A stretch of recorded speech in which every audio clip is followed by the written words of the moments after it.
And good afternoon. Welcome to the podcast of It's Art. Let's talk about it. I'm joined today by a very special guest, Al Glann, a Tucson area sculptor who's got a show here at the Museum of Western Art called Poetry in Motion, the works of Al Glann. And Al, welcome to the podcast. Thank you very much, Darrell. Yeah, this is a lot of fun. I tell artists all the time, we sit down and talk about art over dinner, over drinks, and then I put a microphone in front of them and they freak out. But I don't think you're going to have that problem. I'll be good with it. Don't worry. Yeah. No, this is it's art. Let's talk about it. Somebody said, what's your podcast about? Art. It's just art. Let's talk about it. Show here at the Museum of Western Art opened last night, September 27th, and runs for about 6 weeks. And we're hoping people will come by to see it. Let's start off with the obvious question. What's your genre? What kind of art do you do? I would probably call it contemporary Western. Contemporary Western. And for you, those of you following along at home, we do have photographs on the website, links to Al's work and photographs of the work itself. And we want you to go out there and look at that. But your work is contemporary Western. And by that, it's not traditional sculpture in that it's not a full filled out horse. Somebody described it as, it's pieces and parts really all put together. Talk about that style of work. Okay. Part of it is from my drawing days and that sort of thing and developing sketches for this, was doing some quick sketches to kind of define, in this case, the horses, and following along the anatomy because I want to look at the muscle structure depending on the pose. And I'm really very interested in showing the energy, whether it's very dynamic or very subtle, is to define those characteristics of it. But I try to get the least amount down as possible, but you still get the idea exactly what it is. That's really negative space, right? Yeah. You're working a lot in negative space. Yeah, it's a lot of positive, negative shapes, which back in the day when I was teaching design, it was like following those shapes. What you see is a positive shape being very critical, and also what you see between the positive shapes, you have this negative space. Yeah. And that also becomes very much part of the design. Yeah, a lady last night said, she walked up and said, I didn't think I was going to like this, and I love it. Love it, she said. It was just, but it's uniquely different. So how did you get your start in this? Let's go back in a number of years and start talking about a career. How'd you get to Tucson? How long have you been doing this? Has this always been something you've been doing? Or, let's talk about the history of Al Glann real quickly. Okay, I grew up on a farm in Ohio, 500 acres, the only son, so I got to do a lot of work on the farm. So you know how to do all this welding stuff, right? Yeah. But I've always been interested in art and always had a really good time working on it, had an interest in it. And being in a small farm town, we didn't have a whole lot of, education as far as the art went. So I ended up senior in high school, I go to a town that's about 20 miles away and take art classes there at night. And that kind of led me into going to college for it, which I ended up going to Columbus College of Art and Design in Columbus, Ohio. It's a good 4-year art school. And from that, I was doing a little bit of dimensional work, not that much because I wanted to go out and work in the field of commercial art. So I worked for about 8 years out in the graphic design illustration field. And I found out I couldn't sit at a desk all day. Just sitting at a desk 8 hours a day, every day, just drove me crazy. So after that time period, I went back to the school, started teaching there full time and teaching a lot of design classes. And being part of the school there, you have facilities. So I said I can start making 3-dimensional pieces again because I have actual facilities. I've got a welding shop, I've got a wood shop that I had access to. So I started doing sculpture after the first couple of years, and it's just blossomed after. But why bent metal and sculpture the way you do it? Why not more of the traditional armature, clay, packed on, that kind of stuff? When I started doing sculpture, I initially started with like wood and aluminum and painted it. And when I did shows, it got nicked up. And I said, okay, I'm not doing this anymore. I'm going to do steel. If it falls over, it's going to break whatever it hits. It's going to be fine. But you can fix it. Yeah, mostly it won't need fixing. But I really got into kind of working with steel and manipulating it. And so when I got into doing the horses, which was about 12, 13 years ago, I tried working in, a friend of mine said, here's some dense foam, try that, didn't work. Clay, just didn't feel like, I can't do what I want to do with clay. Right. I can't get the shapes to stay because they're basically, a lot of them are delicate shapes. But in steel, I can cut them, grind them, sand them, weld them together, and they'll do whatever I want them to do. And again, for those of you playing along at home, you'll see images at the bottom of the page of It's Art, Let's Talk About It. And our little every 3 or 4 minutes, we got to say, It's Art, Let's Talk About It, a production of the Texas Hill Country Podcast Network. But you were doing all of this in Ohio. At some point, you moved to Tucson, Arizona. A lot of people, Ohio and then Tucson. That's a big step. We originally moved I was teaching there, and moved to Phoenix because I could continue teaching at that point. But it was more at the time my wife needed some better weather to live with, some warmer weather for her. And it's definitely warmer in Tucson than. So we got out to Arizona, and that worked out really well.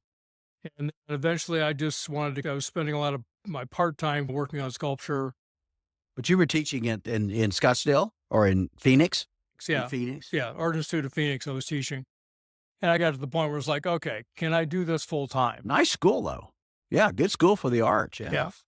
And after about 30 years of teaching, I'm going like, okay, I'm going to quit teaching. I'm going to just go full bore on the arts. And I don't know if I can do it or not full time because I've never done it in 40 or 50 hours a week.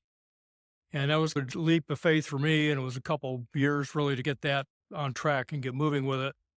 But yeah, after a couple of years, things began to take off, and I was doing some public art and getting commissions and having work in galleries. And so that ended up going forward. And it's just, I've been very fortunate that it's worked out so. So really 2 careers. I mean, 3 if you count the farming part of, and the ranching that you set it all up, and then teaching in Ohio, teaching in Phoenix. And then, now, and you live in Tucson. Yeah. Yeah. Phoenix was nice at the time, but it's gotten too big for me. It's just It's certainly a bigger. little more laid back, and where I don't have to deal with 7 million people on the freeways. And it's a much smaller place. It's got a really good arts community, both music and visual arts. So it's been a really good place to be. Talk about your teaching for all those years. Courses that you taught, the kinds of things that you taught. Was it all lecture, or was it hands-on teaching students how to do metal? Most of it was hands-on. I mean, I did a lot of design classes, 2-dimensional design, 3-dimensional design, color theory, structural design. I did a lot of the graphic design classes because that's what I had a background in.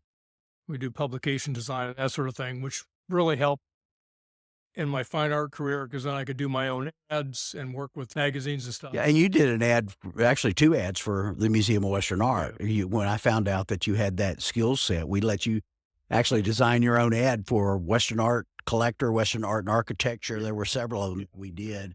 Yeah, I mean, a lot of that's nice to be able to do that myself, not have to depend on somebody else because I got a look that I want for my work and want to keep it consistent. So it's okay. Yeah, at this point, I've got all the parts to it. Putting it together makes it pretty easy to do. So I still have all the programs, so that makes it. How many students did you have? I mean, over the years, classes were how big? They're usually about 25. They were full classes. And this would involve fabrication from the beginning? I mean, everything. It was just thousands of students. I figured out one time close to 5,000 students I've had. So yeah, it's good. And what would they go on to do? What would those students go on to do? Become artists in their own rights? Or basically, for doing foundation classes, we had a lot of everybody in there, and whether they're industrial design or graphic design or advertising or illustration. And so that was fun to have different people that you're teaching with, but you're teaching them the basics. And it was like, we're here for real. We're going to work. In this classroom is a studio type environment. So they weren't just learning the theory. They were actually having to put They were working, yeah. Having to put the hands on. They're hands on every day. And it's like, when I started teaching that, I put notes on the board. And I said, you're going to have to learn how to take notes. Because if you go in with a meeting with a client, you don't write it down, you get it wrong, right, you lose the job. So in this class, I put it on the board, you write it down, I do drawings, you put those drawings down. So you develop those skills when you're talking to someone else and say, okay, what do I want? Yeah. Yeah. And you were teaching also the fabrication end of it, the welding, the grinding. Just about everything. Yeah. I mean, a lot of those classes we were doing like smaller models. Not something gigantic, but I mean, to do a model and say, oh, now you can take this model that's tabletop size, and now we can blow it up to 6 foot, 8 foot, 10 foot version of it, just because you figured out all the design elements on this scale. And now it's easier to take it back and say, okay, let's scale this up and see how it's going to work on a larger scale. And you're having to do a lot of the traditional stuff we talk about with, if you will, traditional sculptors, in that you're having to do the lost wax process and do the molds and. Yeah, I mean, because my pieces, I mean, when I first went to Founder with the seal pieces, they were like, you want us to do what? And it's just, they figured it out. I mean, founders really know. They have some really, really talented artisans there who are really good at what they do. And in working with them and getting them to understand what I'm doing and how to do it, they solve the problems as far as, okay, let's translate this sculpture into a bronze or into a mold that can become a bronze. And then when I get to patinas, it was like, let's have some fun with patinas. Right. Let's play with color. Let's play with texture. Let's do things we haven't done before. But you did this for 30 years teaching, and then made the jump to retirement, if you will, and started a whole new career of actually doing what you were teaching for all those years. Yeah, pretty much it. Yeah. I mean, it's like I'm doing it for myself now. And it's a challenge really to jump into one career that you've really played with on the side, but then you're going to make it full time. And it's okay, I got to become a business person. I have to do marketing. I have to create the pieces. I have to go out and do the shows and do interviews and everything else. And it's like you get to do everything. Yeah. And you can't be afraid that you can't do it. You just have to okay, let's just go do it. And that's been one of the pieces of advice that I've heard artists all along during this podcast talk about to students. You just have to do it. You have to be brave and jump out there and make a living with this. And that's a scary proposition.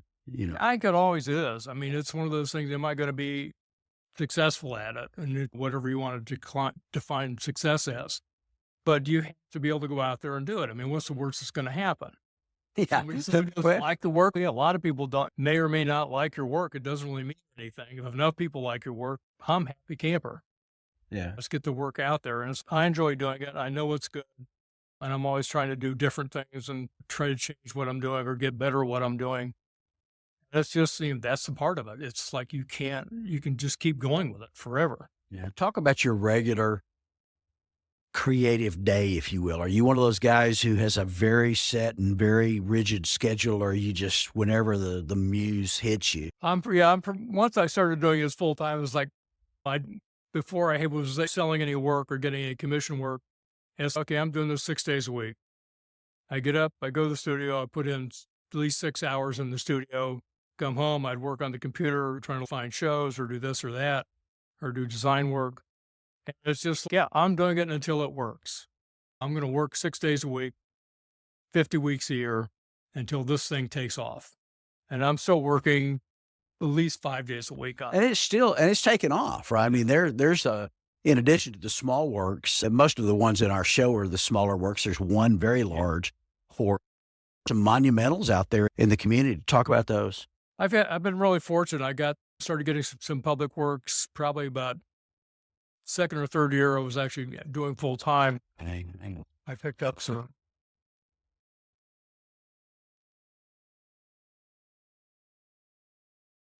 Oh, we're still recording. Okay, we're still recording. Tom, you're going to have to edit that. But monuments. Yeah, the monument work, the public art pieces or some of the big commission pieces, I just started doing those. I mean, initially started doing the horses just on my own, and I did a 3/4 size. And so if I can do 3/4 size, I can do full size. And then those became popular in some of the galleries I had work in. And then they also ended up being some public art pieces in Tucson, which we have this big loop around Tucson, which is for biking and hiking. And I've got actually 4 pieces on there now. Yeah, I went out when I was in Tucson visiting you and picking up the work. I went out on the loop and saw a bunch of public art. So it seems like Tucson's they're proud, big on. Yeah, it's a really good town for the arts, I think. It's like they're really kind of into adding more and more of that work that's out in the public realm, which I think we're teaching people this is all different kinds of art that you put out there that people can interact with, but you don't, because a lot of people don't go to museums or don't go to galleries. But this is out. You're taking a walk every day and you're running into half a dozen or a dozen pieces of unique sculpture or murals that we have. I mean, Tucson's well known for the building murals that are it's just 5-story building. Yeah, it's pretty cool. Yeah, it's really some amazing work out there.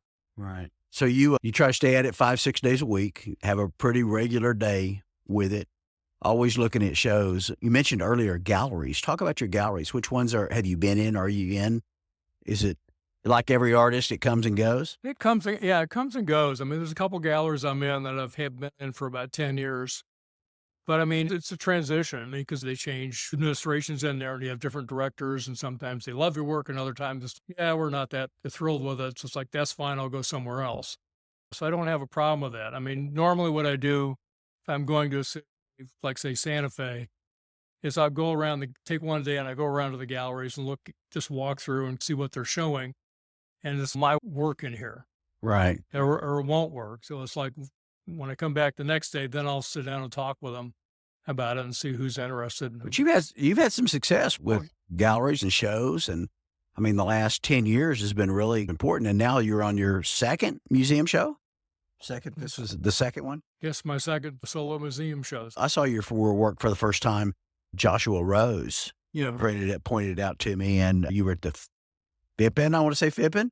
Fippen Museum. Fippen Museum. Yeah, which is up in Prescott. So that museum did a show called Poetry in Motion, which I love the title, so I just went ahead and kept it. I stole from them. Yeah, I said, where'd you come up with that? It's like, oh, I just came up with it. I said, okay. I mean, I've got an old sculpture from about 10 years ago, that title. This has nothing to do with horses, but I was just like, did you steal it from me? Apparently not. People think I'm a genius because they love the title, and I just stole it from the Fippen. My apologies to the Fippen Museum if you're listening. We just confiscated, but it's what we do here in the art world. Is that you're mostly known for your horses, but you've done well other subject matter. There's a bobcat in our show, a couple of ravens, I got a hawk, a moose, a bison. Yeah, some different. I mean, it's Western theme animals and birds of prey. Because the ravens, like I was doing horses, and I was up at I think the Grand Canyon, and I'm reading about ravens are the spirit brother of the horses. And I'm going, then I'm going to do some ravens. If they're related from culturally to the horses, then they should be part of the repertoire animals that I do or the birds that I do. and they're way cool. They really are. Those ravens I think, a big hit in the show. Yeah, it's been fun to do. I mean, it's a challenge. I mean, horses, when I started in the horses, I can start with legs. When I started the ravens, like, oh, what do I start with? The legs really don't matter that much. They don't have any legs. Okay, I'll build the body and this and that. I mean, on the hawk, I did the wings first because I found this photo that was this fabulous pose and I said, I have to do this. And I had the photo for about 3 years before I actually did it. But it's okay, I'll build the wings first and I'll figure out because I have their positions right. I can put the body in, then I can put the detail on the head, and the feet are in there also, which when they're flying, it's like the feet are just tucked in. Your landing gear on an airplane, you can't hardly even see them. So it's always amazing to watch. Put your professor hat back on, and let's talk to some of those young people out there who are listening. We've 4,500 listeners for this podcast, which is pretty cool. It's growing every day, but we're finding the demographic on that is a lot more younger artists, right? I mean, those people who are starting off, because I've been preaching for several years, workshops, mentorship, even so much as, even though I'm a product of an art school, a university art school with a PhD in it, I'm also a huge advocate of getting it done and taking a mentorship, an internship, doing lots and lots of workshops. I know the schools of design are great. As you mentioned, you were in Phoenix and Ohio, but that student today, what do you recommend they do? I mean, how do they get started? How do they become an Al Glann? Yeah, overnight success for 30 years. And it's only I've heard that before. Yeah. I think a lot of it is getting out and being around the community of artists. I mean, some of the people who really influenced me a lot were obviously much older than I was, either by, 20 years or 10 years or whatever. But I mean, I can learn so much from people, and I still do. Because to me, it's like you're always learning. You're not going to stop learning at some point. If you're developing your skill, keep developing your skill until you get even better than what you even thought you could be. And I think when I was teaching that, you'd see students who would all of a sudden the light would go on. And sometimes, I mean, I had a C student my freshman year, and she came back, and I had her in her sophomore year. First semester, C student, she comes back second semester, and bang, all of a sudden, she's an A student. from then on. And this, I don't know what happened. I mean, it wasn't me, but something changed in her or something clicked in her where it's like you made this quantum leap. And it's like all of a sudden your work is that much better and you really focus on what you're doing. And she's still doing great work today. Surround yourself with other artists. I mean, you have to be run up, it's like when I first went out and went full time, like I said, I knew an artist in Phoenix who'd been a full-time artist for 30 years. And it's like we were hanging out together and talking about work, and I'd go down to the studio and just like, I don't know if I can do this or not. And it's, can I really do it? And so I got to the point where it's like, just do it.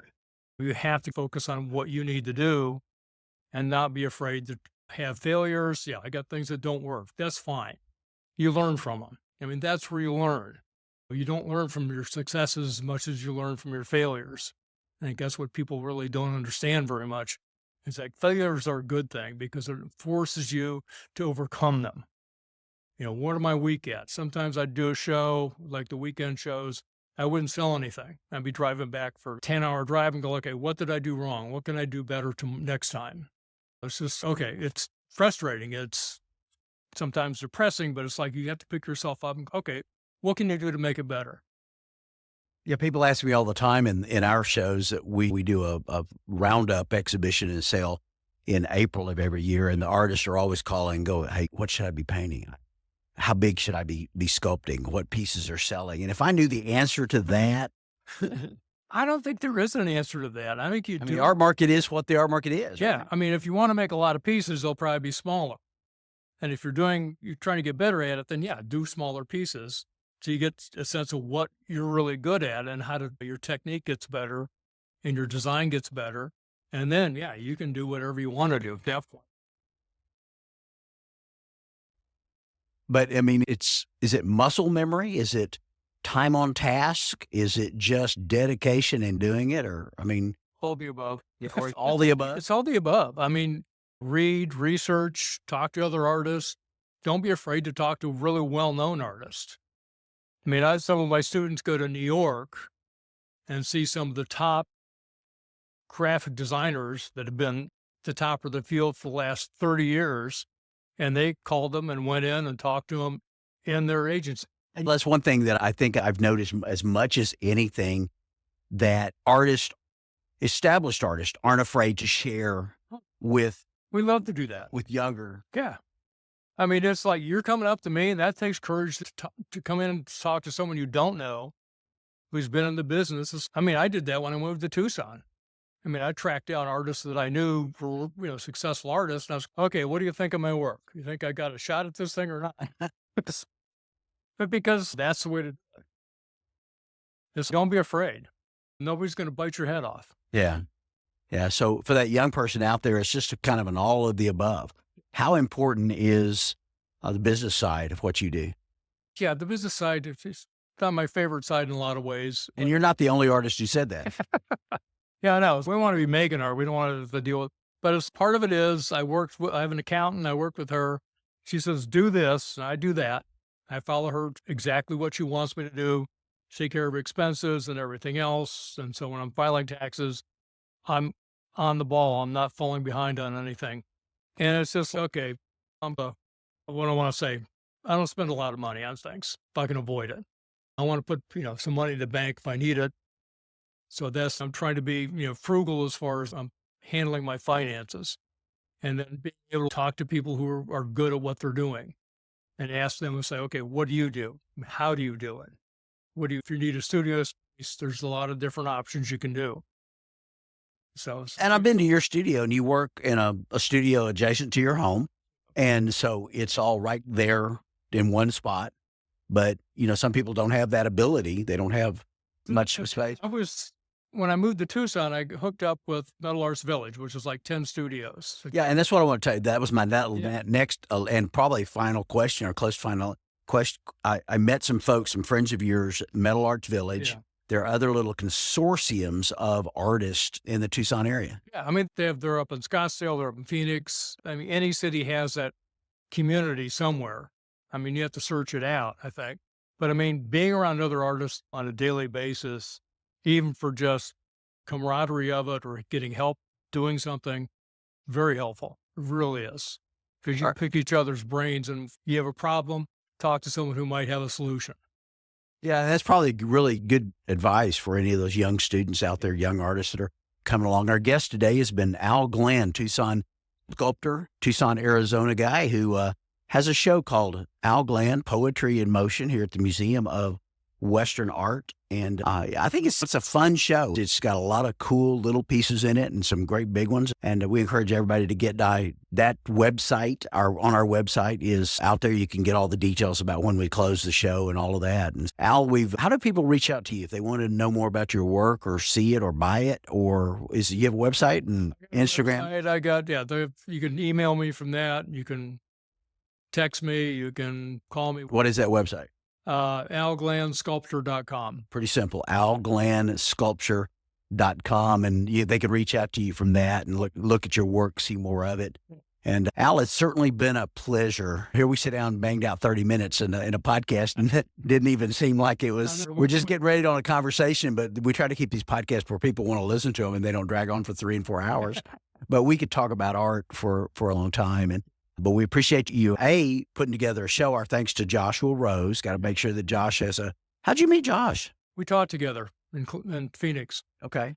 So you were instructors there together. And of course, he's now running the Native American Arts program there in Santa Fe. He's got his own Yeah. So Josh is one of the good guys in the Western art world, or in the art world. I've known him for 1,000 years. And he pointed out, I said, I was looking for lots of little shows, one gallery shows that we could put together. And of course, he said, I've got a great one for you. And he just sent me to Al Glann. Who in the world is Al Glann? I mean, but I sure am glad that you've come into my world and that we've been able to put together this show called Al Glann Poetry in Motion. It's an honor to be here. Thank you very much. All right. Our guest today has been Al Glann, a sculptor from Tucson, Arizona. You want to know more about his work? It's at Al Glann Studios. alglannsculptor.com, alglannsculptor.com. Of course, you can find out more about everything at our website, if you're not following along on our website, by going to museumofwesternart.com. One word, museumofwesternart.com. We're 1550 Bandera Highway in Kerrville, Texas. We hope you'll come by and see us. And Al, thanks for joining us on the show today. Okay, thank you very much. I appreciate it.